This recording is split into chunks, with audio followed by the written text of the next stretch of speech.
वर्ष पुरानी, समझे संजीव जी, 50 वर्ष पुरानी कृति है ये, है कल्याण कल्प तरु स्तोत्र। इसके अंदर छंद ज्ञान बहुत ही प्रवीणता के साथ प्रस्तुत किया गया है।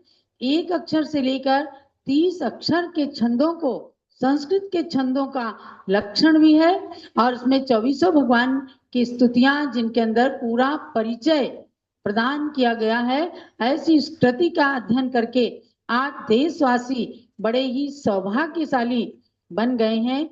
तो भगवान शीतलनाथ की स्तुति चल रही है, जिसके अंदर 11 अक्षरी छंद और 12 अक्षरी छंद का प्रयोग किया है पूज्य माता ने।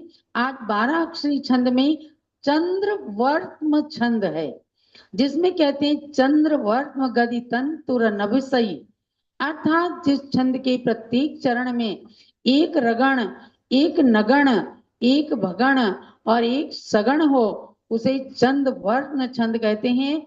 एक गण 3 अक्षर का होता है और 4 गण में ये छंद है।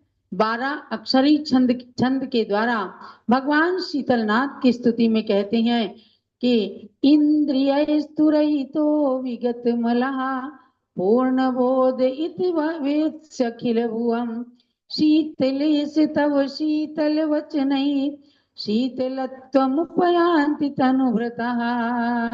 क्या कहती हैं कि इंद्रिय तु रहिता विगत मलहा, हे शीतलनाथ भगवान, इंद्रियों से रहित और मल से रहित आप पूर्ण बोधा, पूर्ण बोध को यानी पूर्ण ज्ञान को, केवल ज्ञान को प्राप्त करने वाले केवल ज्ञानी बन गए।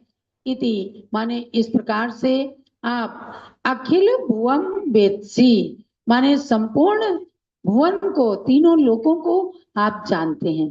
लोक ही क्या, आलोक को भी, अनंत आकाश रूप आलोकाकाश को भी आप जानते हैं।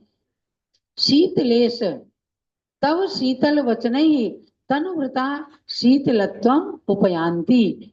कहती हैं कि हे शीतलनाथ भगवान, आपके शीतल वचनों के द्वारा तनुभृता माने संसारी सारे प्राणीगण शीतलता को प्राप्त होते हैं।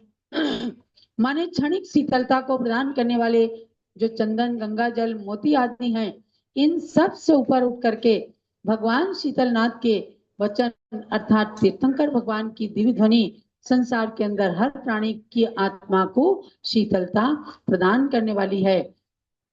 ऐसी शीतलनाथ भगवान की स्तुति में 11 अक्षरी छंद, 12 अक्षरी छंद का प्रयोग करके अनुष्टुप छंद में इसे समापन किया है। भगवान शीतलनाथ ने बिहार, जो आजकल झारखंड प्रदेश कहा जाता है, वहाँ इटखोरी के नजदीक भद्दिलपुर नगर है, और वहाँ दृढ़रथ राजा रानी सुनंदा के गर्भ से भगवान शीतलनाथ ने जन्म लिया।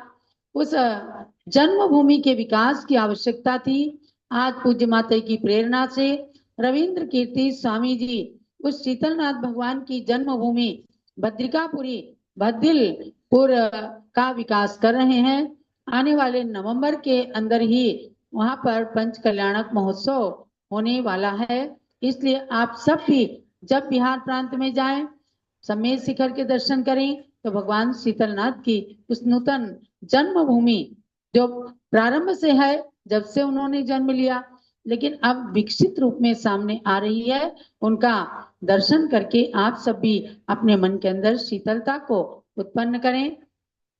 हमारे बीच में श्री सुकुमार बोहरा